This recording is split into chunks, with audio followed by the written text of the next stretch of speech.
ആ ആ ആ ഞാൻ ഓഫീസിൽ ഇങ്ങോട്ട് വന്നേ ഉള്ളോ. ആ ഞാൻ വിളിക്കാം. എന്താടാ? എറണാകുളം ജില്ലയിൽ ഇനി ഒരു ഫർണിച്ചർ ഷോപ്പിൽ കയറാൻ ബാക്കിയില്ല. ഒടുക്കത്തെ ചൂടും മടുത്ത്. ഫർണിച്ചറൊക്കെ എടുക്കാറായോ? വീട് പണിയല്ലേ അപ്പം കഴിഞ്ഞോ? വീട് പണിയൊക്കെ ഒരുവിധം തീർന്നു. ഫർണിച്ചേഴ്സിൻ്റെ കാര്യത്തിലാണ് ഞാൻ പെട്ടുപോയിരുന്നത്. ബഡ്ജറ്റിൽ വരുമ്പോഴത്തേനും ക്വാളിറ്റി തീരെ. എന്നാൽ നമുക്ക് ഇഷ്ടപ്പെട്ട സാധനത്തിന് ഭയങ്കര എമൗണ്ട്.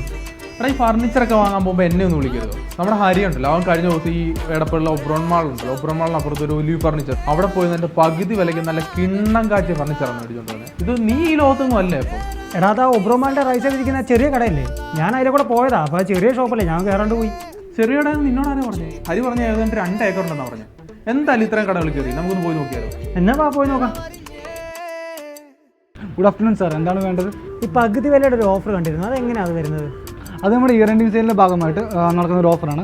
ഏത് ഫർണിച്ചർ ഷോറൂം എടുത്താലും പകുതി വില നമുക്ക് വരുന്നുള്ളൂ. നമുക്ക് വീട്ടിലേക്ക് വേണ്ട എല്ലാ ഐറ്റംസും വേണം. കളക്ഷൻസ് ഒക്കെ കാണിച്ചു. ഇത് നമ്മുടെ എക്കണോമി റേഞ്ച് വരുന്ന സോഫാസാണ്. ഇത് നമ്മുടെ പ്രീമിയം സോഫാസ് വരുന്ന സെക്ഷനാണ്. ഇത് നമ്മുടെ കോട്ടും മാട്രസും വരുന്ന സെക്ഷനാണ്. നമ്മുടെ താഴെയും ഇത് തന്നെയാണ് വരുന്നത്. ഇത് നമ്മുടെ ലക്ഷറി സോഫാസ് കിടക്കുന്ന സെഗ്മെൻ്റാണ്. ഇത് നമ്മുടെ വാർഡ്രോബും ഡൈനിങ് ടേബിൾസും വരുന്ന സെക്ഷനാണ്. ഇത് എന്ത് വലിയ ഷോപ്പാണ് അത്. നടന്ന് മനുഷ്യൻ്റെ ഊപ്പാട് കയറുന്നു. ഇഷ്ടം പോലെ കളക്ഷൻ. ഞാൻ എന്തായാലും ഫർണിച്ചർ കൊണ്ടു നടക്കും, ഉറപ്പാണ്.